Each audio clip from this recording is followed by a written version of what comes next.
네, 반갑습니다. 저는 주식회사 KES에서 근무하는 이정호라고 합니다. 오늘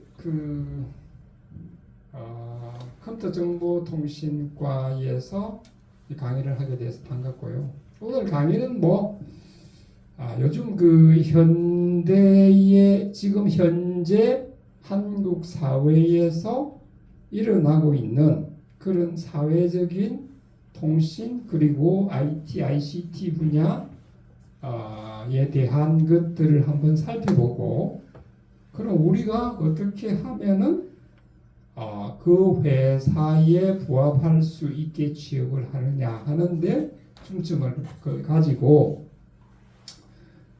스마트한 취업 전략이란 제목으로 말씀을 드리겠습니다. 아주 편안하게 지금 사회 현상에 대해서 선배가 조언하는 거다라고 생각을 하고 들으시면은 아주 좋을 것 같습니다. 제목은 이렇게 정해봤습니다. 이제 목차인데요. 지금 현재 사회의 변화 이런 게 대해서 좀 알아보고, 그다음 우리가 지금 현재 가장 주목하는 기술이 뭔지, 그리고 지금 반도체 문제가 굉장히 핫 이슈로 떠오르고 있다는 것은 잘 아실 거예요. 뉴스를 들어서 그러한 문제들을 한번 살펴보고, 지금 이제 우리나라가 ICT 강국이라고 하지만 이 우주 또 위성 이런 것에 대한 투자와 이런 것들이 많이 필요할 거예요. 그래서 우주로의 꿈이라고 이제 목차를 정했고, 그 다음에 이제 통신 향후 통신의 인프라는 어떻게 갈 것이다 이런 생각을 좀 해봤고요. 그러면 이제 주로 이제 유선 시대는 이제 없다고 생각하시면 됩니다. 유선은 이제 안 돼요. 전부 모빌리티, 움직이는, 이동하면서 뭔가 통신을 하는 그런 게 주 기술이 되어버렸어요. 그래서 이제 무선 통신의 핵심 과제는 그냥 뭐냐라는 걸 한번 보고, 그러면 이제 거기에 따른 시대의 변화가 지금 어떻게 되고 있는지를 살펴보고 스마트한 취업 전략 1, 2로 구성을 해서 말씀을 드리겠습니다. 자, 4차 산업 시대가 도래됐다는 건 오래전부터 사실 있었죠. 지금 조금 나이 드신 분들은 IT 기술이라고 하는데, 지금 현재는 IT 기술이라고 안 쓰죠. ICT 기술이죠, 그죠? IT 기술은 인터넷 테크놀로지 아닙니까, 그죠? 인터넷을 통한 어떤 기술이다. 그런데 지금은 ICT가 맞습니다. 인터넷 앤 커뮤니케이션 테크놀로지 됐다는 거죠. 즉 인터넷을 통한 통신의 기술, 이런 식으로 변화가 되고 있다는 거죠. 그래서 4차 산업 시대 많지 않습니까? 5G 있죠. 5G가 지금 상당히 잘 안 되고 있어요. 사실은 LTE까지는 우리나라가 아주 핫하게 잘 가다가 5G 어제부로 SKT도 28GHz를 반납해 버렸어요. KT와 LG U 플러스 SKT가 통신 3사 아닙니까, 그죠? 이동통신 3사인데 두 개 회사는 28기가를 반납해 버렸고, 어제 그러니까 4월 오늘이 며칠이죠? 5월 31일까지 있습니다. 5월 31일 날 2023년 5월 31일 SKT도 28GHz를 반납을 해버렸습니다. 왜 그러냐를 한번 보면은 5G는 두 개의 주파수 대역으로 분리가 돼 있어요. 하나는 3.5GHz대, 하나는 28GHz대인데 진정한 5G가 되려면은 28기가를 써야 됩니다. 왜? 주파수가 높아야 대폭이 넓어요. 주파수가 낮으면 지금 4G, 그러니까 LTE죠. Long Term Evaluation이라고 그러는 LTE 같은 경우가 주파수가 어느 정도 되느냐 보면은 한 2.8기가 정도 됩니다. 그러면 5G라고 하는 것이 3.5기가 별로 차이가 안 나죠. 그 말은 주파수 대역이 비슷하면은 그 대역을 엄청나게 확보할 수가 없다라고 보시면 돼요. 그래서 속도가 원래의 5G는 4G, LTE에 비해서 통신의 속도는 10배 이상, 한 20배 정도, 지연 속도 10분의 1, 그러니까 3초라고 그랬죠, 그죠? 초고속, 그다음 초저지연, 그 다음에 초연결. 그러니까 속도는 한 20배 정도 빠르고 지연 속도는 10분의 1로 줄어들며 그 네트워크를 연결하는 것은 100배 이상 된다라고 어마어마하게 광고를 해가지고 통신사가 전부 5G 요금에 가입을 시켰어요. 근데 실제로 그 속도가 나오냐라고 측정을 해보면은 주파수 대역이 비슷하기 때문에 그렇게 속도를 낼 수가 없어요. 28기가 되면은 그만큼 대역폭이 많이 확보될 수 있고, 대역폭이 많이 확보된다는 것은 우리가 도로가 넓다는 거하고 똑같아요. 차가 한꺼번에 갈 수 있는 그 대수가 많겠죠. 그래서 10배, 20배가 가능하다는데 28기가를 반납해버렸으니 어떻게? 뭐 LTE나 크게 다를 바 없다 이렇게 돼 있죠. 5G가 하나 있고 또 하나 이제 블록체인 기술이라는 게 있죠. 이게 이제 사실은 그 정확성을 위해서 블록체인 기술이 발견된 겁니다. 보통 계좌 이체하면 1대1이잖아, 그죠? 내 계좌에서 너 계좌로 넣는데 블록체인 기술은 말이죠. 100명, 1000명, 10만 명이 다 연결이 돼가지고 모니터링을 해서 일치가 됐을 경우에만 그 계좌 금액이 넘어간다는 거죠. 그런 기술이죠. 다 여러분들 배웠을 겁니다. 이런 거. 그 다음에 어떤 게 있어요? 스마트 팩토리, 그죠? 공장 자동화, 무인화라는 거죠. 그러니까 사람이 하던 어려운 작업들을 이제는 컴퓨터가 다시 와서 거의 하고, 실질적으로 사람은 가장 어려운 소프트웨어라든지 정말 그 어려운 하이 테크놀로지만 사람이 할 수 있도록 이렇게 지금 변화가 되고 있죠. 그 외에도 뭐가 있습니까? IoT, 그죠? 사물 인터넷이라는 거 있죠, 그죠? 근데 지금은 사물 인터넷만 가지고 안 돼.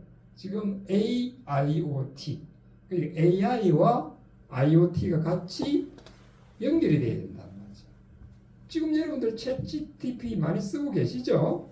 예, 챗GPT라든지 이런 것들은 이제 4차 산업인데 결국은 뭐냐면은 이 통신의 인프라가 옛날에는 하드웨어의 위주에서 소프트웨어, 하드웨어와 또 망 연결이 엄청 중요한 시대가 됐다, 이렇게 말씀드릴 수 있고요. 이제 향후에는 가장 우리가 주목하는 기술이 자율주행차, 이게 아마 될 것 같습니다. 그래서 우리가 사실은 5G를 하는데 5G의 근본적인 목적이 통신은 아닙니다. 우리 통신해가 데이터 속도 느리다고 뭐 4G 못 쓰나요? 그럴 일은 없어요. 5G의 진정한 거는 전파 지연 속도를 줄이고 0.001초만 그 감지를 작게 해도 사고가 일어날 수 있잖아요. 그렇죠? 전파 지연. 그 다음에 충분한 대역폭을 확보해 가지고 자율주행이라는 거는 내 앞차와의 거리, 뒷차와의 거리, 옆과의 거리, 그 다음 GIS 정보는 물론 들어가고 여러 가지 이런 변수들을 종합적으로 받아봐야 된단 말이죠. 실시간으로. 그러니까 리얼타임으로 들어오는 정보량이 엄청나게 많을 경우에 5G를 써야 된다는 건데, 이동통신사가 왜 그럼 이동통신사 반납을 했느냐? 주파수가 높을수록 기지국의 수가 엄청나게 많아져야 돼요. 기지국의 수가 통신사당 약 15,000개 가량을 증설해야 돼요.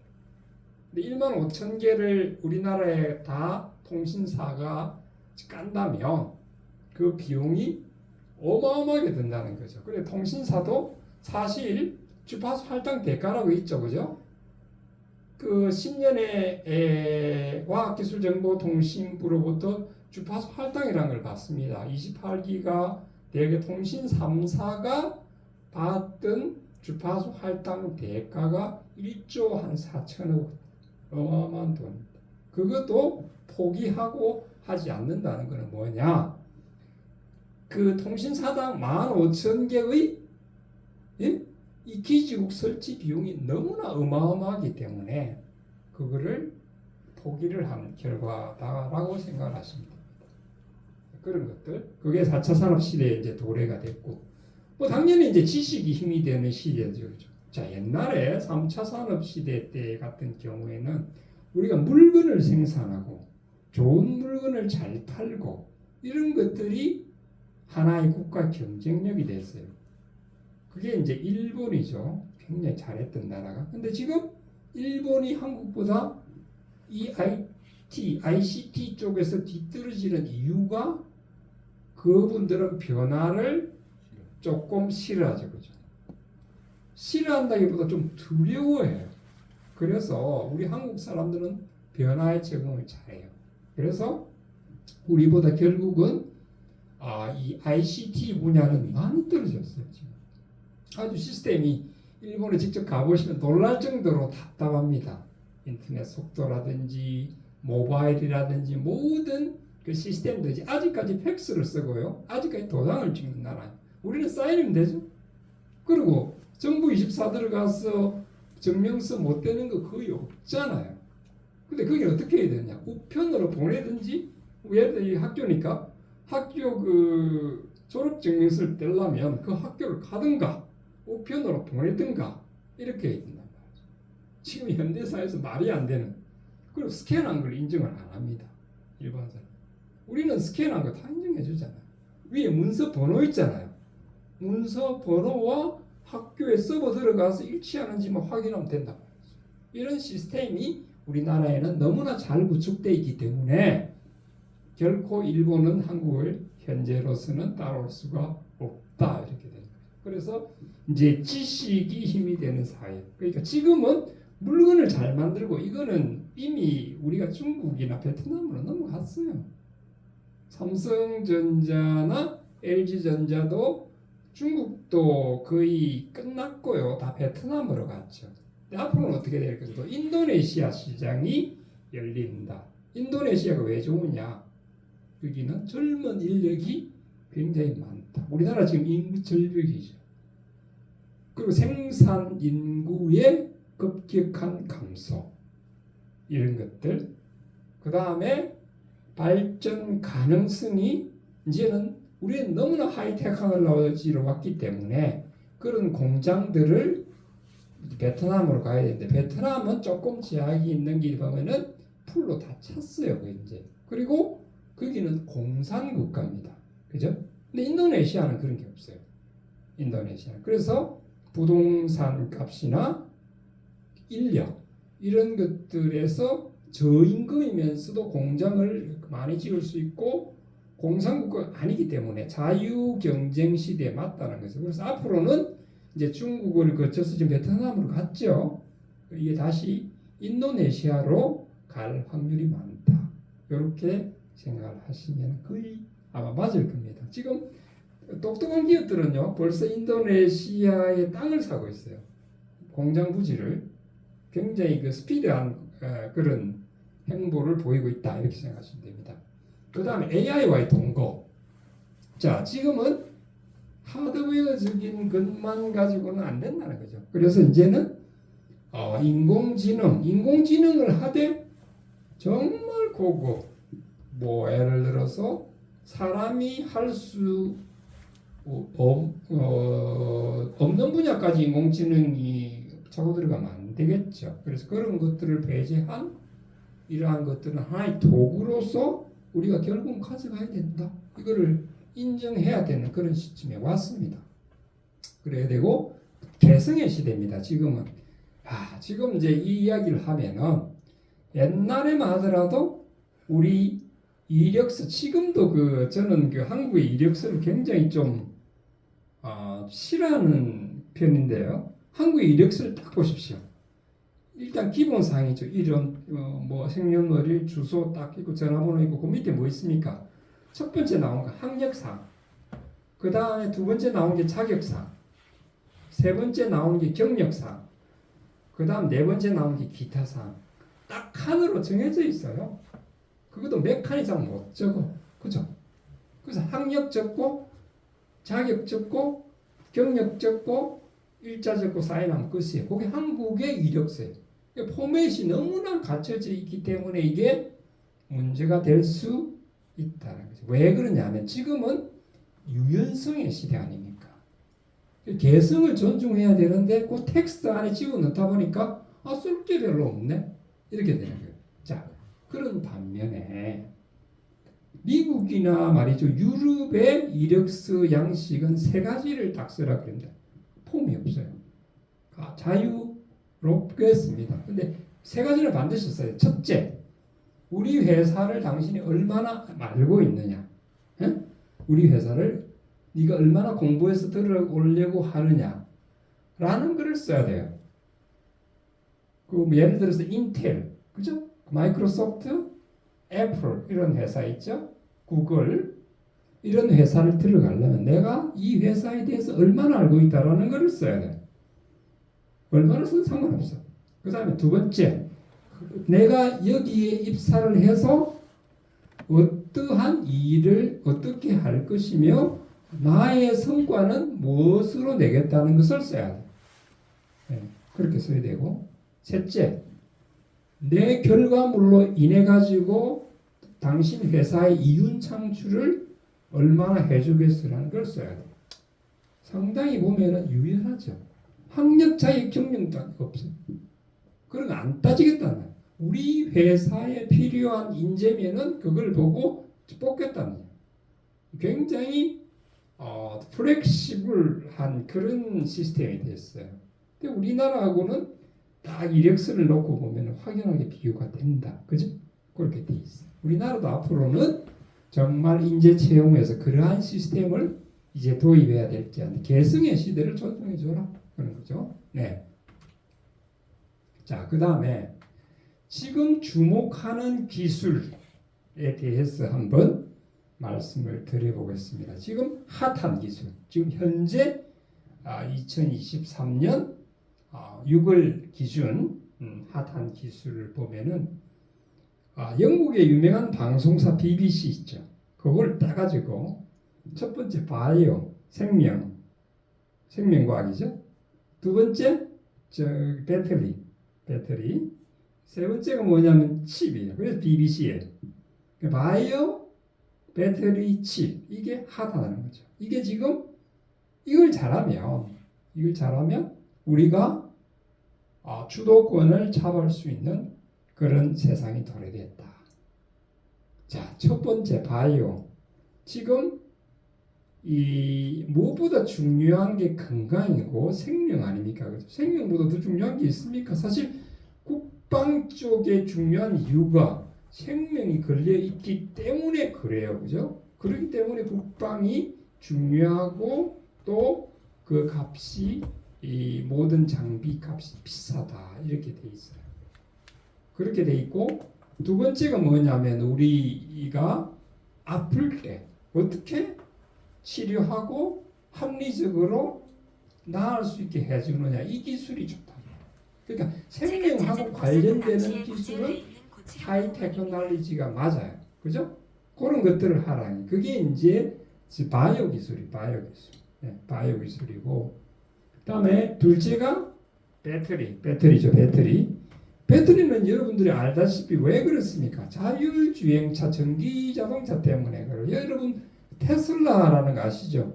일론 머스크의 테슬라라는 전기 자동차가 핫하게 지금 떠오르고 있잖아요. 그리고 우리나라도 점점 이제 그 가솔린 엔진을 쓰는 그런 자동차는 이제 끝나가는 상황이 될 때 더 이상 개발을 안 해요. 이제. 근데 전기 자동차로 가야 된다. 전기 자동차는 그럼 뭘 개발해야 되느냐? 가벼우면서 고용량을 충전할 수 있고 배터리 수명이 오래 갈 수 있는 이런 기술을 해야 된단 말이죠. LG나 이런 데서 지금 하고 있죠. 그래서 이런 것들을 하면은 굴러다니는 자동차가 얼마나 많습니까? 우리나라는. 이거 전 세계 시장으로 보면은 어마어마한 시장이 열린다. 그래서 이제 배터리 기술에 주목한다는 거죠. 예. 칩 잘 아실 거예요. 칩은 뭐 두말하면 잔소리, 그죠? 칩에 대해서는 거의 뭐 전쟁이나 마찬가지입니다, 지금. 자, 칩이 지금 그 중국에서 반도체 산업을 한번 해보겠다고 나오니까 제일 견제하는 나라가 어디죠? 미국이죠. 자, 미국은 반도체 설계 기술로 먹고 사는 나라예요, 그죠? 그건 이제 팹리스라고 그러죠. 팹리스가 지금 파운드리가 다음 장에 나올 겁니다. 팹리스는 설계하는 거예요. 설계. 파운드리는 설계된 설계 도면대로 제작을 하는 게 파운드리예요. 파운드리 제일 잘하는 게 대만의 TSMC, 삼성전자, 그죠? 우리는 뭘 잘한다? 메모리. 그 다음에 TSMC는 시스템 반도체를 잘하고 있죠. 그래서 거의가 그쪽에 맡기고 있는데 칩은 가히 전쟁이다. 그래서 우리나라는 다행히 메모리 분야에서는 세계에서 1위. 어디까지? 3나노까지 공정에 와 있다. 말이죠. 이건 누구도 못하는 것들을 우리가 하고 있고 TSMC가 바짝 따라오고 있습니다. 그래서 우리가 긴장을 하고 있고 지금은 사실 반도체 시장이 조금 어려워요. 왜 어렵냐면은 가전제품이 잘 안 팔립니다. 현재로서는. 왜 그러냐면은 코로나 3년 동안에 살만한 가전제품을 다 사버려서 지금은 잘 안 팔리는 상황이 있어요.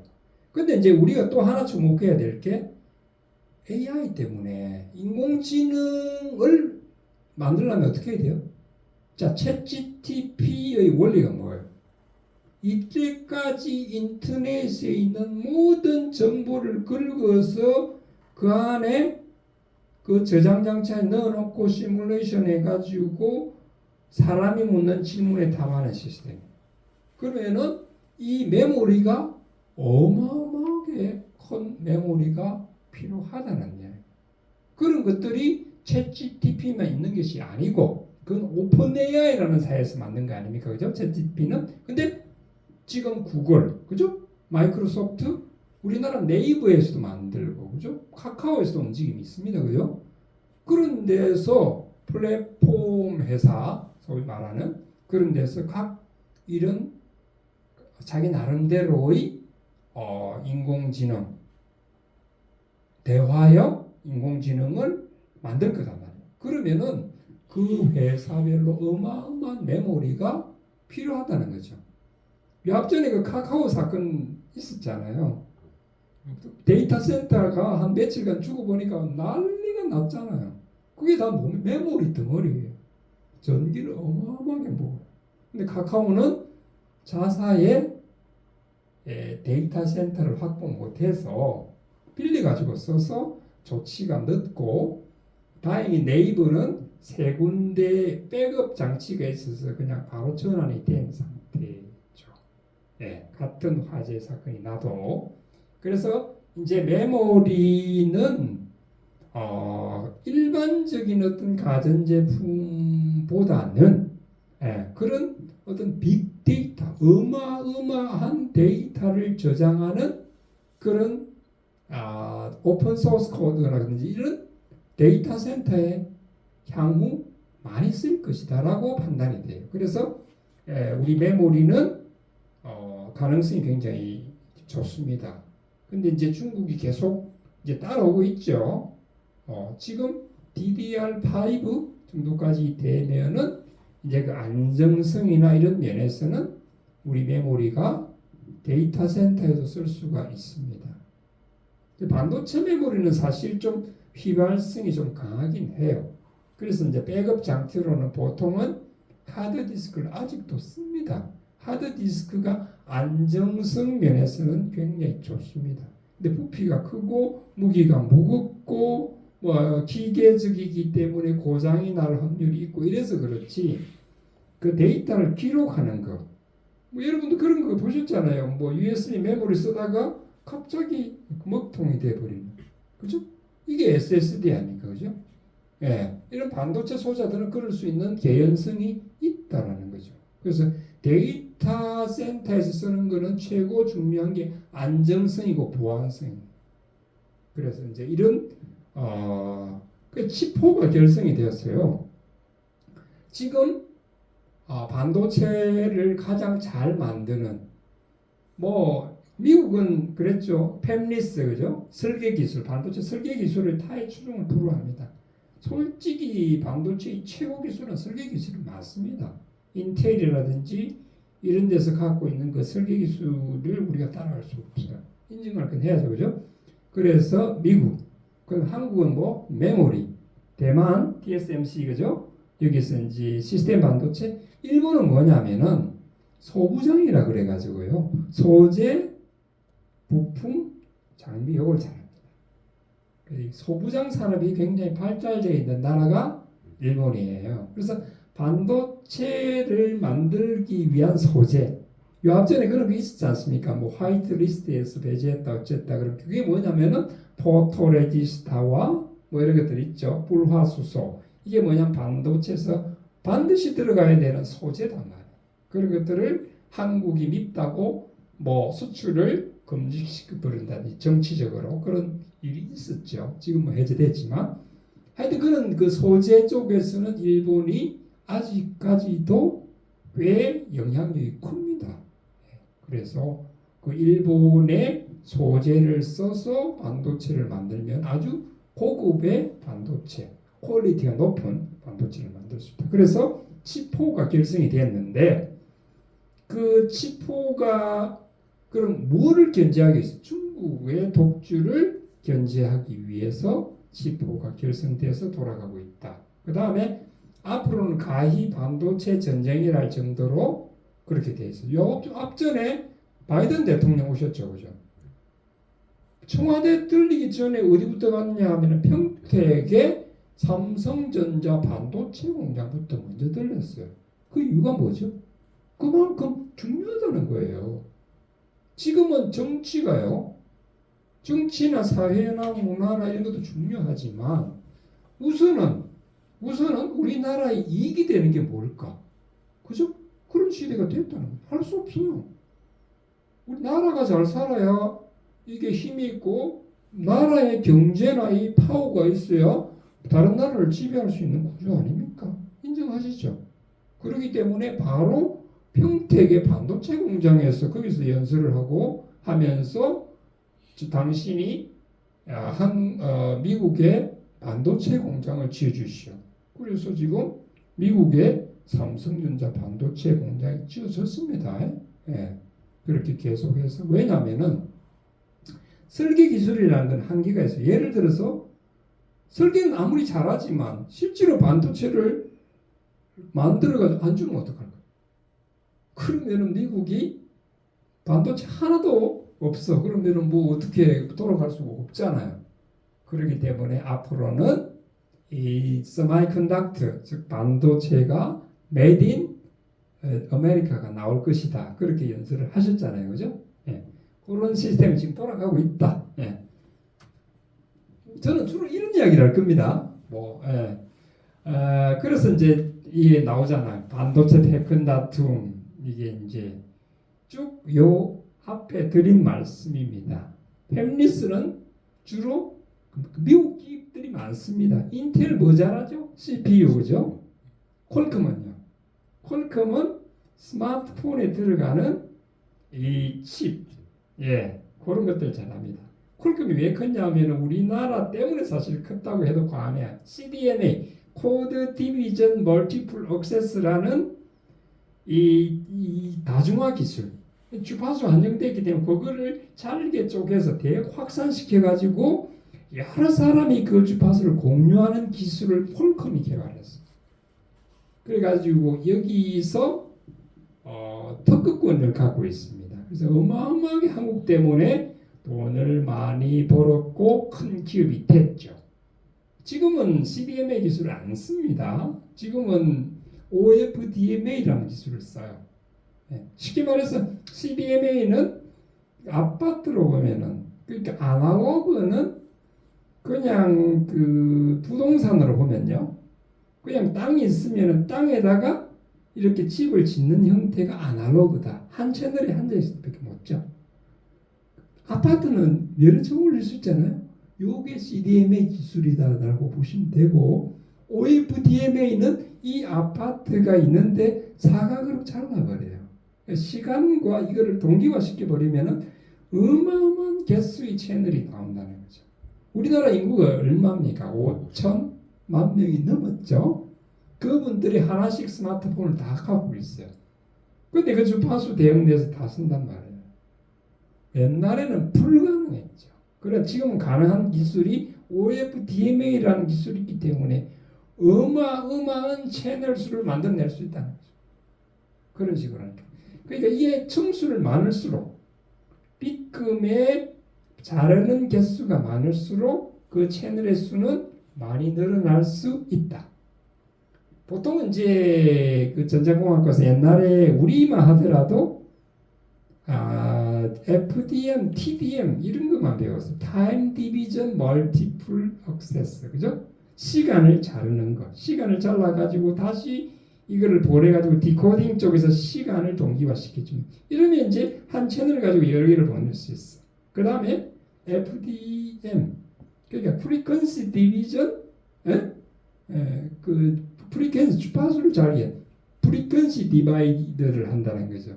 그래가지고 멀티플 하는 그런 방식을 썼는데 제가 졸업하고 한참 사회생활을 할 때 CDMA 기술이 발전되고 지금은 OFDM 기술 나오다가 지금은 OFDMA까지 갔습니다. 그렇게 한번 나중에 한번 찾아보시면 아주 그 상세 인터넷 잘 나와 있습니다. 그래서 어쨌든 간에 퀄컴은 그렇게 해서 컸고요. 그래서 스마트폰 뭐 이런데 지금 애플도 사실은 독자적인 노선을 긋긴 해요. 뭐 M2 반도체 이런 거 해가지고 한데 옛날에는 퀄컴 걸 많이 썼습니다. 초창기 애플 폰에 들어가는 그런 것들은 그래서 그렇게 돼 있고 엔비디아는 뭐냐면 잘 아시죠? 그래픽 카드 만드는 회사입니다. 그죠? 그래픽 카드에서는 타의 추종을 불허합니다. 굉장히 고화질. 지금 우리가 보는 동영상의 최고 퀄리티 한 4K 정도 되나요? 지금 8K가 나왔습니다. 8K. 8K가 곧 아마 실용화 단계에 갈지도 모릅니다. 지금 LCD 모니터가 그러면 엄청나게 좋아져야 되겠죠. 지금 점점 화면은 커지죠. 화면이 커지면 그만큼 화소수도 올라가야 됩니다.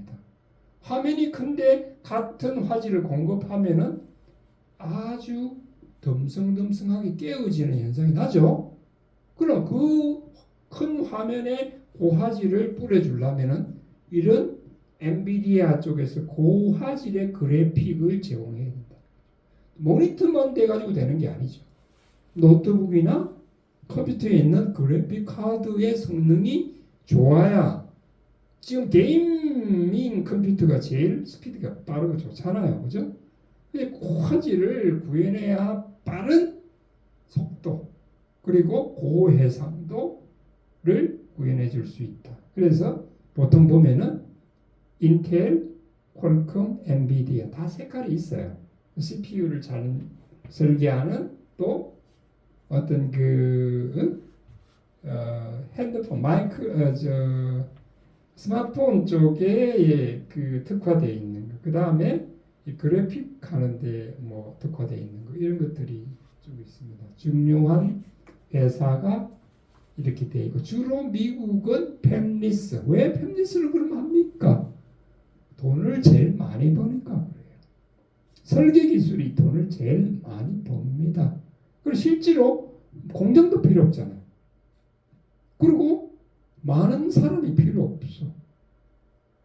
공장이 있어야 뭐 많은 사람이 필요하죠. 그죠? 근데 팹리스는 고설계 기술이기 때문에 많은 인력보다는 고급 인력이 필요한 거죠. 그죠?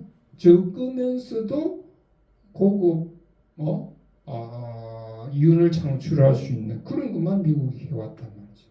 근데 이제 아까 말씀드렸다시피 이게 전혀 이 반도체를 못 만들다 보니까 패권 전쟁에서 여기서 예를 들어서 뭐 우크라이나 러시아 전쟁 나오면서 우리가 느꼈듯이 어떤 곡물이라든지 그죠?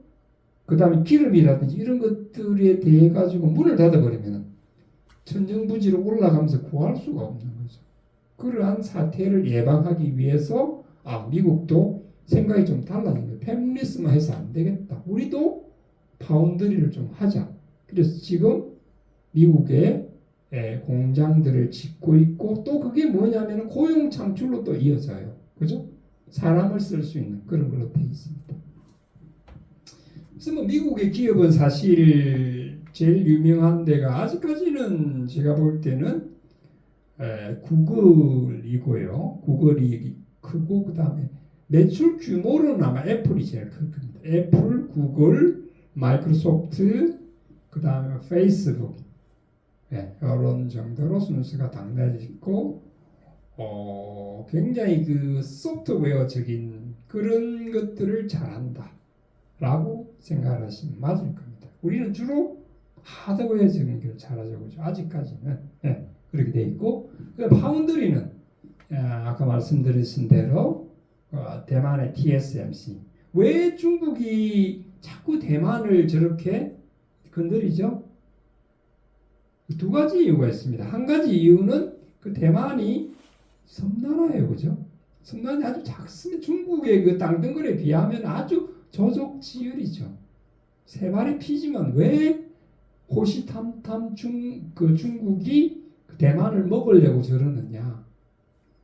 그 대양으로 그러니까 바다로 나올 수 있는 교두부가 될 수 있다는 게 하나 있고요. 두 번째는 TSMC가 있어서 그렇습니다. TSMC를 먹어요. 호시탐탐 내려오고 있는데 미국도 가만히 안 있죠. 왜냐하면은 그게 중국에 넣는가 하면은 미국에서 실제로 쓸 수 있는 반도체를 공급망이 중단되는 거잖아요. 그래서 굉장히 그 주시를 많이 하고 있다 이렇게 보시면 되고요. 상당히 그건 정치적인 문제이기 때문에 그런 분들이 하실 거니까 우리가 거론할 필요는 없지만 알고는 있어야 되겠다는 거죠. 그렇게 되어 있습니다.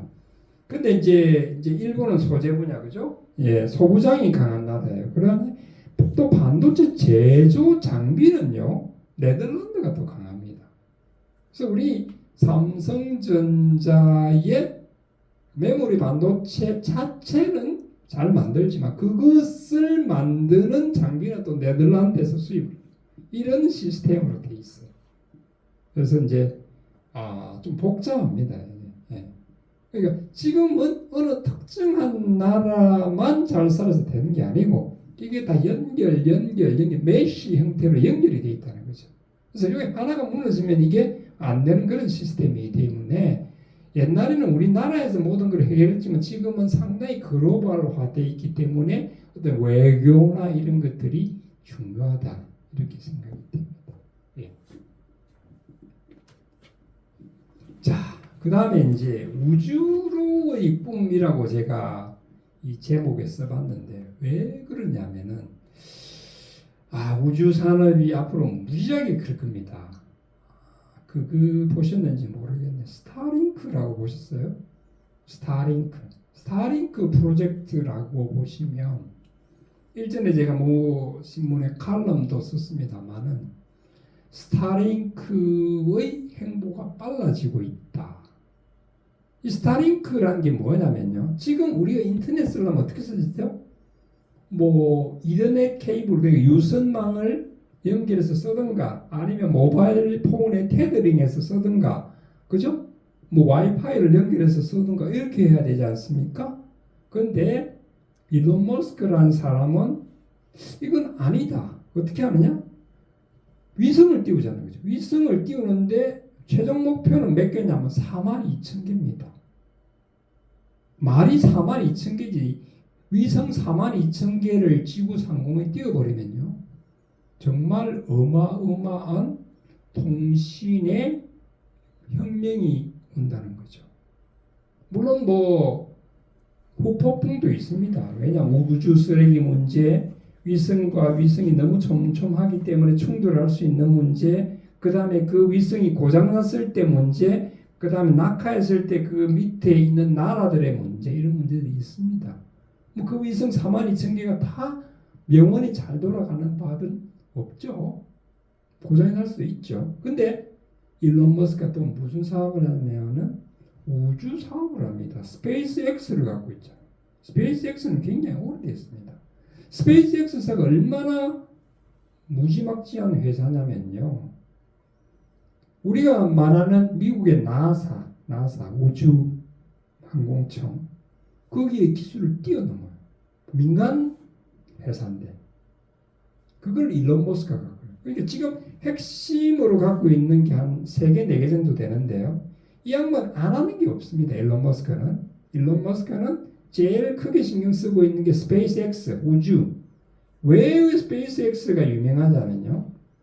우주선을 우리가 띄우면은, 그냥 로켓을 발사하면은 그냥 발사하고 우주 폐기물로 그냥 끝나버리잖아요. 우주 쓰레기로. 근데 일론 머스크는 그거를 재귀환시키는 기술을 가지고 있습니다. 나사도 못해요. 스페이스X사는 위성을 발사시켜 놓고 다시 그 로켓을 씁니다. 위성 자체가 비싼 게 아니고 로켓이 비싸거든요. 보통 보면 로켓 한 번을 띄워가지고 10개, 20개 위성을 띄워버려요. 그리고 다시 귀환시켜버려요. 이런 기술을 갖고 있다. 대단한 기술이죠. 그걸 스페이스X 민간 회사가 하고 있습니다. 그러한 일을.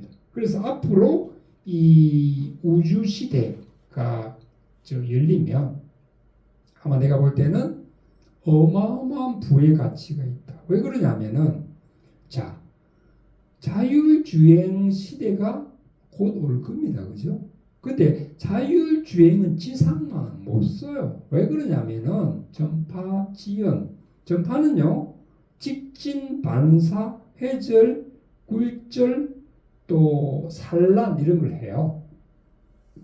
빛의 속도로 가지만 이게 지상망을 쓰면요, 어디 반사돼 가지고 제대로 오지 않을 수도 있고, 또 시간차가 발생이 될 수도 있고, 반사파로 인해 가지고 오류가 발생될 수도 있는 그런 문제가 있어요.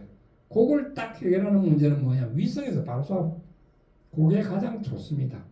우리 GPS 쓰죠. GPS가 어디 있어요? 내비게이션에 쓰잖아요. 제일 정확하잖아요. 그거보다 정확한 게 어디 있어요? 하늘에서 바로 때려버리니까, 그죠? 그래서 일론 머스크는 무슨 생각을 했느냐? 지금이 중요하지 않다. 앞으로 향후 자율주행차가 되면은 반드시 내 통신망인 스타링크를 쓸 거야. 그런 계획을 가지고 향후 42,000개의 위성. 지금 사실 위성은 두 가지로 볼 수 있는데요. 크게는 정지 궤도 위성과 둘째는 비정지 궤도 위성으로 볼 수 있어요. 정지 궤도 위성은 36,000km, 지구상으로 36,000km에 떠 있기 때문에 전파가 아무리 빨라도 갔다 오는데 지연 시간이 걸려요. 그래서 일론 머스크는 어떻게 생각하느냐? 지연 시간을 줄이자. 그럼 어디에? 200km부터 한 500km 사이에 저궤도 위성을 무지하게 띄우자는 거죠. 그리고 그 위성 간에도 링크를 시켜가지고 데이터가 왔다 갔다 하게. 하나의 지구를 통합 풀 패키징 통신망으로 엮어버리자. 이게 역할이에요. 무서운 사람이죠. 예. 근데 이게 앞으로는 지금 현재로는 우리나라 같이 통신망이 잘 돼 있는 데는 사실 스타링크를 쓸 이유가 없어요. 왜냐하면 월 사용료가 $100, 13만 원, 그죠? 13만, 14만. 프리미엄 서비스 $500 내야 돼. 그거를 쓰고 그거를 지불하고 쓸 이유가 없죠. 물론 뭐 움직이는 선박이나, 그죠? 항공기나 또는 섬 같은데 오지군요. 정말 강원도 저 골짜기 인터넷 안 들어가는데 이런 데는 쓸 거야, 그죠? 그 돈을 지불하고도. 근데 지금 우리 도심에서 인터넷 팡팡 터지잖아요. 근데 그 돈을 주고 쓸 이유가 없다는 거죠. 도저히 지금은 안 돼요. 그런데 이 일론 머스크는 한국 시장을 공격하는 이유가 있습니다. 왜? IT 강국이기 때문에 어떤 특색이 있다. 거기에 염두에 두고 올해 기간 통신 사업자로 등록을 완료했습니다. 그래서 하반기부터 스타링크 서비스를 할 겁니다. 그래서 한국 사람도 스타링크에 가입해가지고 간단해요. 접시형 안테나 하늘로 보면 되고요. 그 다음에 컨버터 하나 있고 해가지고 연결하면은 인터넷을 무제한으로 쓸 수 있다는 거죠. 물론 지금 우리 광 케이블만큼의 속도는 안 나옵니다. 예. 근데 정말 필요한 사람은 쓸 거단 말이죠. 그게 사실 지금 현재를 봐서 그런 건 아니다라는 거죠. 근데 예를 들어서 뭐 미국 중부 있죠. 미국 중부는 사람이 별로 안 삽니다. 그 캐나다, 러시아, 아프리카 이런 데는 스타링크가 대히트를 칠 수 있다. 통신망이 열악하니까 네트워크가 없어요. 우리가 미국 가면은 어마어마하게 통신 환경이 잘 돼 있다고 생각하는데 오산입니다. 미국 중부는 통신이 안 돼요. 기지국도 덤성덤성 있어가지고 아주 그 에머전시 콜 밖에는 없지 통신이 안 됩니다. 와이파이 안 됩니다. 미국 중국에 가면 밀밥, 보리밥, 무슨 밥밖에 없어요. 아무도 없어요. 사람이 주로 미국도 보면은 연안 지대를 중심으로 해서 도심이 형성돼 있잖아요. 뉴욕, 뭐 캘리포니아 다 그렇습니다. 중부는 없어요. 다 보면은 저 농장이에요, 농장. 그래서 거기는 이런 스타링크를 하면은 분명히 누가 쓸 거다는 거죠. 그런 했고, 그다음 남미도 땅덩어리 다 넓잖아요. 브라질 같은 거 그죠? 칠레 길쭉하고 뭐 이런 데서 쓸 거다. 아마 지금 투자하는 그런 거는 현재를 봐서가 아니고 앞으로 5년 뒤, 10년 뒤면은 내가 볼 때는 정말 한국의 통신 시장은 이제 굉장히 위험에 처해 있다. 저는 그렇게 생각을 합니다. 예. 그 이제 6G라 그러는데요. 5G는 사실 우리나라가 실패했죠. 왜 28GHz 다 반납하는 바람에 실패했습니다. 6G는 뭐냐면은 5G보다도 약 한 20배 정도 빠른 거예요. 그러니까 무지 빠른 거예요. 그 6G를 구해내려면은 전부 위성 아니면 안 됩니다. 위성 아니. 그 6G에 의해서 자율주행이 이루어집니다. 이러면은 결국은 일론 머스크의 승리로 끝나는 것이 아닌가 저는 그렇게 생각을 하고 우리가 정신 바짝 차려야 된다. 지금은 인터넷 강국이지만 언제 패권을 빼앗길지는 누구도 장담을 하지 못한다. 결국은 거대 기업이 독식하는 구조로 가게 된다. 참 암담한 현실입니다. 현실입니다. 현실. 예. 그래서 우리나라도 큰일 났다. 그래서 이제 우주항공청을 올해 설립을 하기로 이번에 이 정부가 방침을 세웠습니다. 자, 그러면은 공무원을 기준으로 해야 되는데 공무원 급여 줘가지고 그 고급 인력을 데려올 수가 있다 없다? 없죠. 불가능하기 때문에 거기는 우주항공청 설립에 관한 특별법을 만들어가지고 거기는 임금 제한이 없어요. 고급 인력은 뭐 연봉을 몇십억도 주겠다는 거죠. 가서 이걸 키워가지고 우리가 우주 잘 못하는 우주항공 선박은 잘합니다. 우리 선박 수주율 뭐 1위 이렇게 합니다. 선박 기술은 대단히 높아요. 근데 우주나 항공기 쪽은 1년 만에 안 됩니다. 굉장히 어려운 기술이고 뭐 미국이 잘하는 게 그런 거 아닙니까? 우주 항공 기술, 핵 기술 그죠? 예, 그 다음에 반도체 설계 기술, 그 다음에 이런 그 구글 같은 그죠? 이 빅테크 기업들 그런 거밖에 사실 안 해요. 돈 되는 것만 그런 것만 한단 말이죠. 그래서 우리가 이 선진국으로는 들어섰지만 이것을 더욱더 가속화시키기 위해서는 결국 뭐다? 우주와 항공 쪽에 또 투자를 해서 이것을 이어나가야 되는 그런 상황이 있다. 생각하시면 됩니다. 그래서 이제 누리호 발사 성공했죠. 예. 자, 그 다음에 향후 통신의 인프라 구성입니다. 지금 이제 4G, 4G 시대가 아직까지 없는데 5G에서 5G는 사실 실패 작품이라고 말씀드렸습니다. 그래서 6G로 빨리 가야 된다. 자, 6G에는 뭐 가로 열고 뭐라고 써놨죠? 위성 기반이라고 써놨어요. 우리나라는 위성 기술이 아직까지도 솔직히 많이 약합니다. 그래서 앞으로 이 스페이스X사에 정말 뛰어난 엔지니어를 스카우트 해오든가, 뭐 아니면은 뭐 미국 나사에 있는 엔지니어를 스카우트 해오든가 해서 뭐 이 기술을 발전시켜야 된다는 거죠. 그런 이제 숙명에 와 있다 이렇게 보시면 되고요. 그 다음에 이제 사물 인터넷이라고 우리가 IoT라고 한참 이야기하는 기술들이 지금은 AI와 IoT가 합쳐져 있는 지능 융합으로 가고 있다. 이건 우리가 이미 겪고 있는 거잖아요. 통신만 잘 된다고 되는 게 아니잖아요. 그죠? 지금은 어떠한 정보를 어떻게 잘 가공시켜 가지고 내가 필요한 정보를 얻느냐. 이게 이제 기술이 되는 시대가 됐다. 그래서 이제 사물 인터넷만 내 가지고는 안 되고 사물 지능 융합 기술로 이미 가고 있다. 그래서 이게 핫하게 떠오르고 있다. 그 다음에 모두에 말씀드린 것과 같이 우리 그 정보통신 기술 인터넷 커뮤니케이션 테크놀로지가 지금 AI하고 융합이 급속히 이루어지고 있다.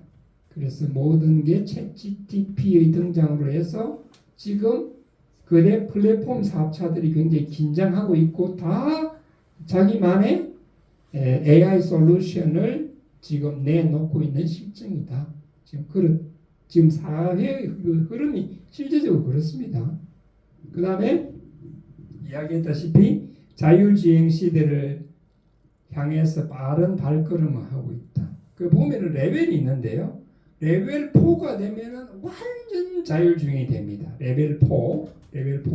레벨 4는 정말 사람이 그 안에서 잠을 자든 독서를 하든 자기 목적지만 입력해 놓으면 지가 알아서 가는 시대가 레벨 4예요.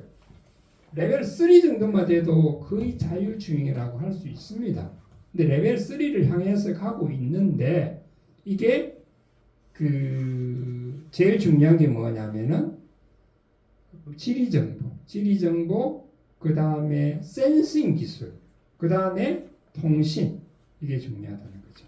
그 전파의 가치가 앞으로 무지하게 높아질 겁니다. 전파를 쓰지 않고는 움직이는데 뭘로 할 겁니까? 빛 아니면 전파는 빛은요 가시거리밖에 안 되죠.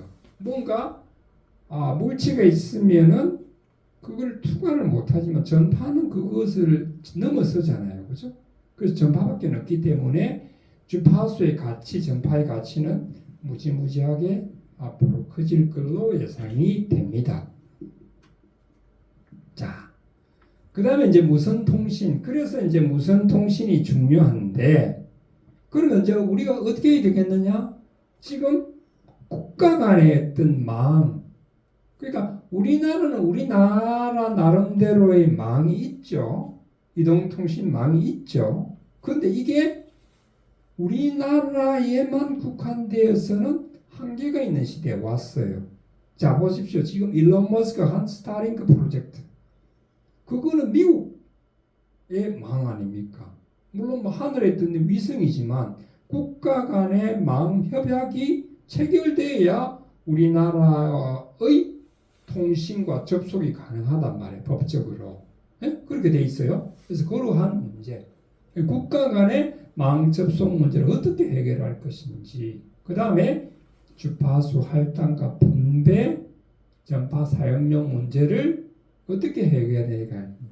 주파수의 가치가 점점 높아지니까 말씀드렸다시피 28GHz 일정 대역폭을 받는데 1조 4천억이 들었다 그랬죠. 그만큼의 돈을 쏟아부어도 아깝지 않다. 왜? 그만큼의 망 이용료, 즉 그게 결과적으로 우리 소비자한테 옵니다. 그죠? 우리가 스마트폰 사용료 한 달에 꼬박꼬박 얼마씩 내잖아요. 거기에 전파 사용료까지 묻어 있다는 거죠. 예? 우리가 몰라서 그렇지. 전파 사용료가 이제 그 기간통신 사업자들이 정부에 내는 그 금액인데요. 이게 이제 어마어마하게 커진다는 거죠. 왜? 가치가 있으면 그만큼 지불하는 대가도 높아질 수밖에 없다. 그럼 정부는 어떻게 되느냐? 그 대가를 받아가지고 새로운 어떤 패러다임, 새로운 기술에 접목하고 교육하고 또 발전시켜야 된다는 거죠. 그래서 학교, 학계, 또 연구소, 기업 이런 데다가 계속 투자를 해서 잘 성장할 수 있게끔 해야 된다. 이런 정책을 펼쳐야 되고요. 그리고 이제 간섭 문제인데요. 이게 이제 도심화될수록 이게 심각합니다. 지금 여기만 하더라도 많은 전자기기들을 쓰고 있죠. 각 개인이 봐야 된다. 그래서 산업이 발전되면 반드시 좋은 점도 있지만 우리가 거기에 불효화음도 있다. 그래서 그 전자파 문제를 어떻게 잘 해결할 수 있을까도 좀 고민을 해봐야 된다. 그래서 사실 저희 회사는 그러한 일을 합니다. 정부 인정 KC라는 건데요. 코리아 서티피케이트. 이거를 내주는 거는 정부에서 해요. 근데 그 기준에 들어가는지 안 하는지를 시험하는 거를 저희 회사에서 합니다. 어떤 기기? 전기를 사용하는 모든 기기, 스마트폰, 통신기기 이런 것들 다 저희들이 합니다. 거기는 뭐 전기 안전 시험이라는 것도 있고요. 그 다음에 그 전파의 품질에 관한 그런 시험들도 있고 인체 안전에 관한 전자파 흡수율이라고 있습니다. 그러니까 스마트폰을 오래 쓰면은 전자파에 우리가 노출이 되겠죠? 그러면 그게 사람한테 영향이 많이 가면은 안 되겠죠. 그러한 안정성 검사 이런 것도 합니다. 그 다음에 환경시험 떨어뜨려 보기도 하고 흔들어 보기도 하고 두들겨 보기도 하고 배터리 같은 경우는 송곳으로 찔러 보기도 하고 여러 가지를 해요. 불에 태워 보기도 하고 이런데 그런 시험들에 패스해야 이제 그 KC 코리아 서티피케이트 마크를 붙이고 판매를 할 수 있습니다. 그러한 일들을 저희들이 합니다. 어쨌든 그런 전파 간섭 및 원심 전자파 장애 대책 문제. 그 다음에 저희들이 인정 시험한다 그랬죠? 국가 간에 그러면 인정을 어떻게 할 것인가? 예를 들어서 우리나라 같은 경우는 IT 쪽이 많이 발전됐기 때문에 ICT 쪽이 많이 발전되기 때문에 상당히 고급 기술을 갖고 있고 시험도 난이도 높은 걸 해요. 그런데 베트남이나 동남아 일부 국가에서는 우리의 기술을 따라올 수 없단 말이죠. 그러한 상호 인정. 그러니까 우리나라에서 시험한 거는 베트남에서도 인정이 돼요. 되는데 베트남에서 인정한 걸 한국에서 어떻게 해줄 것이냐. 이러한 문제들, 성능 시험에 관한 문제들 이런 것들. 그리고 우리나라에 왔을 때 얘가 어느 정도 위해를 줄 것이냐 이러한 문제들. 이런 것들은 좀 고민이 돼야 되는 그런 것들을 안고 있다. 이렇게 말씀드릴 수가 있습니다. 자, 시대의 변화입니다. 시대의 변화는 제보다 사실은 여러분들이 더 많이 체험을 하고 있으실 거예요. 우리나라가 정말 저는 엄청나게 오래 산 것 같습니다. 왜 오래 살았냐면은 정말 제가 수명이 길어서 오래 산 게 아니고 변화의 격동기에 있었던 것 같아요. 제가 태어날 때는 저는 농부의 아들로 태어났습니다. 그러니까 농사를 짓던 그런 시대를 겪었고요. 그게 이제 1차 산업 아닙니까? 2차 산업은 뭐냐면 산업화 시대예요. 이제 우리가 피복류, 그죠? 옷 같은 거 만들고 전자제품 만들고 이래가지고 외국에 팔고 이래가지고 돈을 벌던 시대가 산업화 시대. 컨베이어 벨트가 빙빙빙 돌아가면서 막 찍어내고 이러던 데 있었죠. 공산품들. 그런 사례도 겪었고요. 3차 산업. 그게 이제 인터넷 시대 아닙니까? 그죠? 인터넷을 이용한 정보를 획득하는 시대에도 살았고요. 지금은 뭡니까? 지식산업 시대예요. 4차 산업구조. 이거를 1, 2, 3, 4, 4를 다 겪었어. 이런 나라는 없다. 한 세대에서 농사 짓던 사람이 지식산업까지 다 설립하기는 한국밖에 없을 거죠. 불가능하죠. 그게 한가의 기적이 있기 때문에 가능했어요. 우리나라가 그만큼 사람들이 똑똑하고 굉장히 그 유연성이 뛰어나가지고 지금은 어딜 가도 사우스 코리아, 리퍼블릭 오브 코리아 하면 모르는 데가 없죠. 그래서 지금 뭐 기술만 잘하느냐, 문화, 그죠? 뭐 미나리 같은 거 있죠? 영화, 그런 영화 또 상 받고 또 어떤 게 있어? K-pop, BTS, 그죠? 뭐 이런 것들 굉장히 우리 또 하고 그 다음에 또 뭡니까? 또 축을 잘하잖아요. 올림픽 가서 또 메달도 많이 따잖아요. 조그마한 나라. 스포츠도 잘한단 말이에요. 그게 문화, 경제, 뭐 체육, 기술 뭐 모든 게 다 되니까 이제 한국이 상당한 선진국으로 발전이 됐다. 그래서 1차, 2차, 3차, 4차 산업을 한 세대에서 겪은 유일한 세대라고 저는 이야기를 합니다. 대충 공감이 가십니까? 그죠? 네.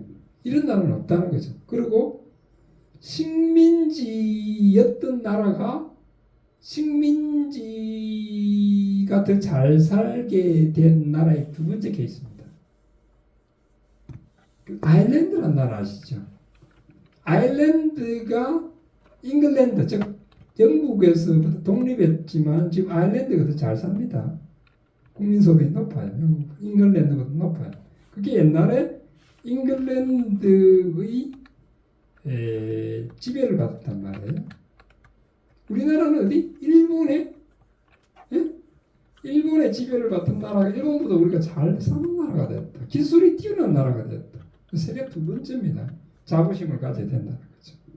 자부심을. 그런데 이제 이거를 계속 어째서 이제 연결해 나가야 되는 것은 지금 강의를 듣고 있는 여러분들의 몫이다. 이렇게 되어 있습니다. 참 어렵습니다. 그죠? 네. 그래서 이제 어떻게 적어놨냐면 난 이렇게 생각합니다. Make information. 그러니까 뭐를 만들든 정보를 만들던 시대에서 어디죠? Find the information 시대로 갔다. 정보를 잘 찾는 이게 기술이 되는 시대로 왔다라는 거죠. 맞습니까? 맞죠? 자, 옛날에는 정보를 잘 가공하고 만들던 게 기술이었어요. 그죠? 왜? 나의 바운더리가 한정되어 있으니까. 지금은 다 오픈되어 있고 개방되어 있고 경쟁의 시대에 있습니다. 그죠? 나라의 국경이 없죠. 나라의 국경이 어디 있어요? 자국의 이익만 된다면 무엇이든 할 수 있는 그런 시스템이 되어 있단 말이죠. 그리고 지구 반대편에 시간도 지금 제약이 없죠. 24시간 돌아가잖아요. 그죠? 어떤 정보라도 우리가 꺼내볼 수 있어요. 그래서 지금은 make information이 아닌 이제 find the information.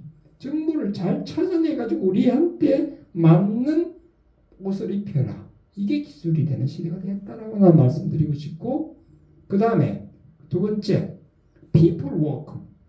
사람이 일하던 시대였어요. 그죠? 옛날에는 사람이 뭘 만들고, 뭐 사람이 뭘 하고, 사람이 물건을 팔고 이랬는데 지금은 어디냐? make a machine work가 됐다. 지금은 기계를 이용해서 일을 하는 그런 시대야. 이제 기계를 잘 이용해야 된다. 지금 뭐 카페 가더라도 키오스크인가 그거 쓰죠. 사람 안 써. 그죠? 그러니까 기계를 잘 이용해서 지금 뭐 은행에 계속 감축하잖아요. 왜? 고객들이 은행 갈 일이 없어. 다 스마트폰으로 되니까. 그래서 은행 직원을 감축할 수밖에 없는 시스템이 됐다. 그게 뭐냐면 이거예요. 옛날에 people worker, 사람이 모든 것을 책상에 앉아서 하든 현장에 가서 하던 시대였지만 이제는 누구한테? 머신, 그게 로봇이 됐든 정보화인 데이터베이스가 됐든 이거를 이용하는 시대가 되어 있다. 두 가지로 봐야 된다. 자, 그러면 여기서 퀘션. Where are we? 우리는 어디로 가야 될까? 이런 질문을 여러분들한테 한번 던져본다는 거죠. 이런 시대가 왔다는 거죠. 자, 인력도 계속 감축하고 있다. 그리고 정보를 내가 직접 만들던 코딩하던 시대에서 그 코딩된 걸 어디 있는가를 잘 찾아가 오는 게 기술이에요, 지금. 그죠? 그럼 나의 위치, 내가 볼 것은 내가 앞으로 일할 곳과 내가 그 어떤 사회생활하고 급여를 받는 곳은 어딜까? 그 Where are we? 우리는 어떻게 해야 될까? 라는 질문을 던져봅니다. 그 질문에 대한 것들을 한번 생각해 봅시다. 자, 그래서 아까 처음에 말씀드렸죠. 우리나라의 이력서를 보면은 자격, 학력, 자격, 경력상이 명확히 나와 있는 그 라인들을 삭제시켜야 된다라고 나는 생각을 합니다. 여러분들 어떻게 생각할지 모르겠지만 저는 그렇게 생각합니다. 학력과 자격의 붕괴가 일어나고 있다. 그거 안 나오겠다는 거지 이제. 옛날에는 그게 통해서 증 하나면 그죠? 증 하나면은 됐지. 박사학위 있으면은 평생 먹고 살았잖아요. 그럼 지금 그거 일반 저희들 회사 같은 경우에 그거 안 봅니다. 박사도 실제로 당신이 뭘 해봐 잘 못하면 그거 인정 안 합니다. 그런 시대가 실제 왔다. 실제 현장에서 필요한 인력이 뭐냐? 그래서 이런 말이 있습니다. 찰스 다이원이라고 아시죠, 여러분? 종의 기원. 유명한 책이잖아요, 종의 기원. 그죠? 그 책 읽어보셨죠? 종의 기원에 보면은 저는 그 책에서 발견한 게 딱 한 줄입니다. 한 줄. 한 줄을 발견해. 그 책을 처음 읽어보니까 뭐 여러 가지 있어요. 뭐 그 사람이 여러 세계를 돌아다니면서 여러 종, 막 수십만 종, 뭐 새도 있고 뭐 곤충도 있고 뭐 많겠죠. 뭐 거기는 사람도 포함이 있습니다. 아프리카도 다녀보고 오세아니아도 다녀보고 남미도 다니고 다 다녀봤는데 결론은 내가 내린 그 밑줄 끈 건 뭐냐면은 우수한 종이 살아남는 게 아니고 변화에 잘 적응하는 종이 결국은 살아남더라. 요 글의 밑줄을 딱 꺼놨습니다. 제가. 이해가시죠? 지금 우리나라가 그렇다. 자, 우수한 종으로 예를 들어서 박사학위를 받았다. 기술사를 받았다. 그건 그때라는 거죠. 그 당시에는 절차 인정. 그 인정 안 하는 게 아니고 그 증의 효력은 그때는 유효하다 인정하다. 그러나 현재는 세상의 패러다임이 무지하게 사이클이 빨라지고 있어. 그죠? 옛날에 한 50년이 지금은 앞으로는 5년이 될 수 있단 말이죠. 그만큼 스피드가 이 그래프의 곡선이 빨라지고 있다. 자, 그러면 뭐냐? 옛날에 20년 전에 딴 박사학위가 지금 현장에 써먹을 수 있을까? 못 쓴다는 거죠. 불가능하다. 그래서 학력, 자격의 붕괴, 실제 현장에 필요한 인력, 그거를 찾습니다. 회사는. 그리고 전공 분야, 전공 학과의 붕괴가 왔다. 그러니까 반드시 내가 컴퓨터 정보통신과를 나왔다고 앞으로 반드시 정보통신 컴퓨터만 할 수 없는 숙명이 와 있어요. 자기가 잘하고 즐거운 일을 하세요. 이제는. 그걸 따라가다가는 안 되고 사실은 자기 전공을 찾아먹는 사람은 통계에 의하면 5%에 불과합니다. 네, 5%에 불과합니다. 저는 요즘 뭐 칼럼 이런 걸 쓰는데요. 제가 국문학과 출신도 아니고 문해창작과 출신은 더욱 아닙니다. 그렇지만은 글을 쓰는데 흥미가 있고 재미가 있고 그 글을 또 내가 보니까 또 실어주고 이러니까 글을 씁니다. 저는 엔지니어 출신입니다. 그런데 신문 기자들이 다 문해과 문해창작과 나왔고 국문과 나왔을 줄은 아니에요. 문해창작과 나온 사람 있죠. 국문과 나온 사람 있죠. 10%도 안 된다는 거죠. 그래서 자기가 앞으로는 잘할 수 있고 자신 있고 재밌는 일을 하라라는 게 취업 전략이라는 거예요. 취업 전략이 별거 없어요. 가만히 들어보면은 그게 아마 나중에는 맞을 겁니다. 제 이야기가. 왜? 저는 경험해봤으니까. 그리고 새로운 아이디어, 지속 가능성, 발전 가능성을 중요시하는. 지금 회사에서요. 옛날에는 요구하는 것들이 큰 기업일수록 학점을 가져오라고 그랬어요. 그죠? 졸업장, 그 다음에 학점이 담긴 그 뭐라 그러나 성적 기록부라 그러나 뭐라 그러나 그거를 제출하게끔 돼서 지금 안 받습니다. 필요 없다는 거죠. 학점이 뭔 필요가 있어? 졸업하면 됐지. 삼성전자는 자기만의 시험을 치잖아요. 그게 무슨 시험이죠? 그렇죠. 예, 그런 시험을 친다는 거죠. 자기만의 삼성전자가 추구하는 인력의 채용 방법이 있다는 거죠. 저는 KS에 있습니다만 KS가 추구하는 인력 채용 방법이 따로 있어요. 거기에 맞는 걸 해줘라. 그래야 취업이 됩니다. 똑같이 일률적으로 학점을 A 학점 다 받았다고 그 사람을 반드시 합격시켜주는 시간이 지났다는 거죠. 그건 옛날 이야기, 옛날엔 그랬어요. 좋은 학교 나오고 좋은 증 가지고 있고 학점 좋으면은 우선순위가 됐어요. 지금 면접도 블라인드 면접입니다. 서울대 나왔다고 합격하는 거 아닙니다.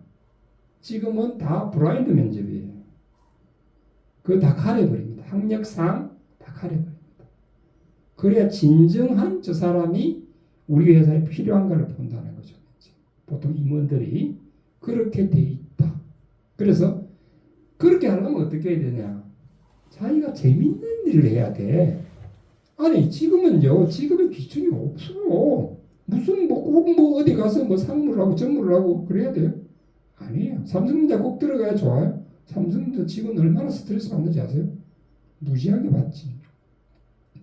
돈 많이 주는 만큼 힘들다. 돈 많이 주는 만큼 부려먹는다는 게 이 세상의 원리입니다. 예, 그렇기 때문에 자기가 잘할 수 있고 즐거워할 수 있는 분야로 가라. 그게 최고입니다. 그리고 자본주의 사회에 필요한 인재, 이게 무슨 말이냐면은, 자, 내가 예를 들어서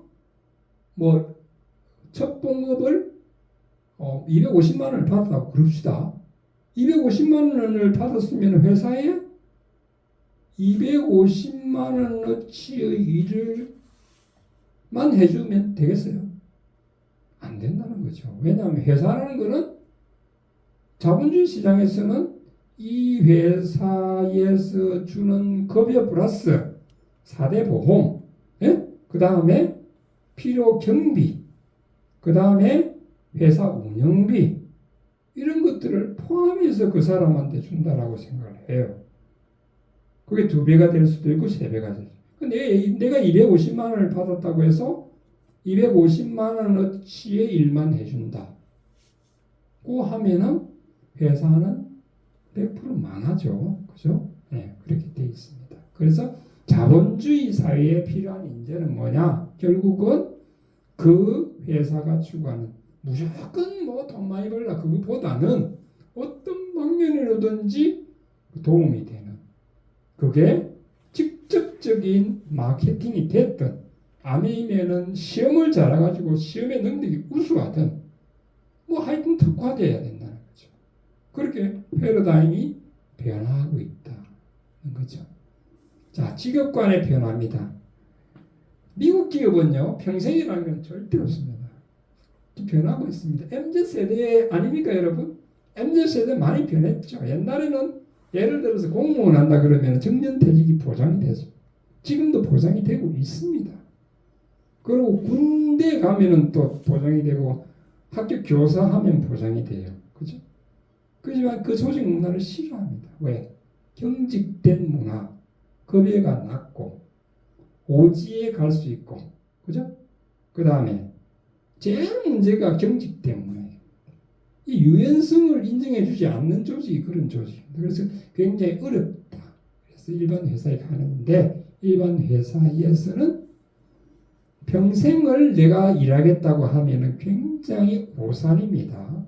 제2, 제3의 어떤 나만의 노하우와 프로젝트를 계속 연구하고 개발시켜야 된다. 이런 숙명을 타고났어요.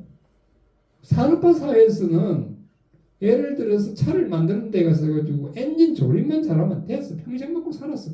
근데 지금 안 되잖아. 그죠? 계속 변화하니까 그 엔진만 있습니까? 전기차로 바뀌고 앞으로 또 뭐 수소차가 나오고 복잡해. 그렇다. 그래서 지역관의 변화 평생은 없다. 그래서 보통 보면 미국 사람들은 한 5년 근무하면 바로 옮깁니다. 바로 옮깁니다. 그게 자기의 경쟁력한테도 좋고 회사에서도 좋다. 자, 마지막 슬라이드입니다.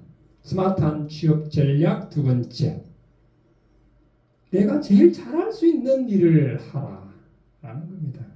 진리입니다. 진리. 내가 제일 잘할 수 있는 분야.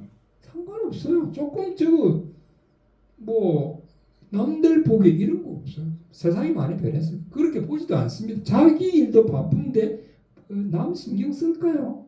별로 안 씁니다. 요즘 그렇게 신경 안 써요. 그러니까 자기가 잘할 수 있는 내가 컴퓨터정보통신과를 나왔지만은 예를 들어서 뭐 구두수선 이거 하는 게 너무 재미있어. 뭐 하면 돼. 그러니까 장인 되면 거기서 돈 많이 줘요. 비싼 구두 있잖아요. 지금 구두값이 제가 사보니까 양복값보다 비싸더만 30몇만 원 해. 수제 구두, 수선 이런 거 좋아요. 돈 많이 벌어요. 그리고 내가 즐겁고 자부심을 느끼고. 아니 예를 든 겁니다. 예를. 정말 내가 전자에 관심이 있어. 그러면 이거 개발하고 소프트웨어 코딩하고 이런 일을 또 해야 되죠. 네, 그런 거. 그러니까 자기가 제일 잘할 수 있는 일을 하라는 게 가장 근본의 근본입니다. 그 다음에 두 번째, 꾸준하고 지속적으로 파고들어라. 요즘 대충해서 되는 거 있습니까? 뭐 그런 거 없습니다. 최고가 돼야 되죠. 그 분야에서 최고. 뭐 예를 들어서 여기 제가 강의 왔잖아요. 그럼 제가 준비 하나도 안 하고 왔겠어요? 저도 공부 많이 합니다. 왜? 지금 현재 핫한 기술이 뭔지 계속 찾아보고 이 슬라이드 몇 장에 담길 내용을 뭐를 짚고 어떤 강의를 해야 되겠다. 최선을 다하는 거죠. 그죠? 또 여러분들은 이 자리에서 최선을 다해서 사회에 나갈 때 정말 지금은 아니지만 그 사람의 성장, 잠재 가능성이 보이는 거예요. 그 열정. 이런 걸 담아라. 지속적으로 파고들어라. 그 다음에 세 번째입니다. 일이 즐겁지 않으면요. 하기 싫죠. 일이 즐겁지 않으면 어떻게? 즐겁게 일하되 항상 자기를 발전시키라. 요즘은 자기를 발전시키기가 좋아요. 왜? 이 여러 가지 채널들이 많잖아요. 지식 채널이라든지 그죠? 저는 굉장히 그 여러 채널을 봅니다. 세바시 있죠. 세상을 바꾸는 시간. 그 15분 강의. 그죠? 세바시라든지 빅퀘션즈 그 다음에 뭐 명년말이라는 것도 있고요. 채널들이 무지 많아. 내가 다 열거는 못하겠는데 그런 프로그램을 보면 너무 공부할 게 많습니다. 좋은 명 강사들이 제보다 100배는 더 공부 많이 한 사람들이 와서 강의를 하는데 정말 저도 많이 배웁니다. 그래야 돼요. 한 분야에서. 그리고 사회의 흐름을 늘 파악하라. 세상은 지금도 변화하고 있습니다. 1시간 전과 지금 이 시간도 또 변화를 했을 겁니다. 또 1시간 후에는 또 변화의 물결이 다가오고 있습니다. 속도는 점점 빨라지고 있습니다. 그거를 인정해야 돼요. 그 다음에 아무리 많이 알면 뭐해? 그 머리로 일하지 말고 행동으로 보여라. 행동하지 않는 자 아무리 머리가 있어도 안 됩니다. 지시형 인간 그거 지금 필요 없어요. 우리 회사도 CEO가 제일 고민 많이 하고 CEO한테 그냥 농담하러 가는 사람 있을까요? 없을 거예요. 안 되는 일, 어려운 일, 그죠? 힘든 일 이런 것만 일반적인 거는 다 밑에서는 끝나버려. CEO는요 가장 어려운 일, 가장 골치 아픈 일, 가장 꼭 돈 되는 일 이런 것만 해요. 그래서 CEO가 어렵습니다. 옛날에 사장 그러면 참 좋았죠. 폼나는 차 타고 다니면서 돈 잘 쓰고 이런 게 사장 아니었습니까? 지금은 그거 아니라는 거죠. MZ 세대들이 그런 사장 가만 놔둘까요? 주식회사는 이사회에서 그런 사장 안 놔둡니다. 그렇기 때문에 행동해야 된다는 거죠. 직접 보여주라. 그래서 머리로 일하지 말고 행동으로 보여라. 자, 여기까지가 제 강의인데 여러분들한테 크게 도움은 못 되셨겠지만 지금 현대를 살아가는 데 있어서는 여러 가지 변화와 이 사회의 흐름 그리고 우리가 어떤 생각을 가지고 있어야 되겠다. 그리고 여러분들 다 지금 졸업반이잖아요. 바로 맞닥뜨리는 현실 앞에서 어떤 식으로 대응을 해야 되겠다는 것을 일이라도 가져가신다면은 오늘 제 1시간 강의는 의미가 있었다라고 저는 생각을 합니다. 그죠? 그래서 저는 여러 가지 일을 합니다. ICT 분야의 엔지니어가 주 일이고요.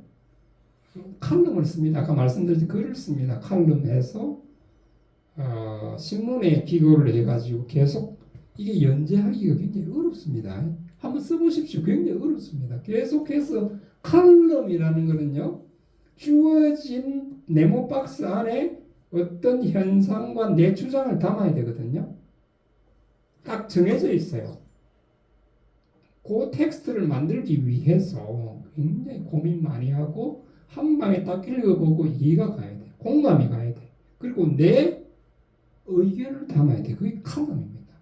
그래서 글을 쓸 때는 칼럼을 써보면 자기의 주장을 함축되게 담을 수 있는 능력이 생깁니다. 그래서 얼마 전에 브런치 작가도 카카오에서 하는 거죠. 브런치 작가도 합격을 했고요.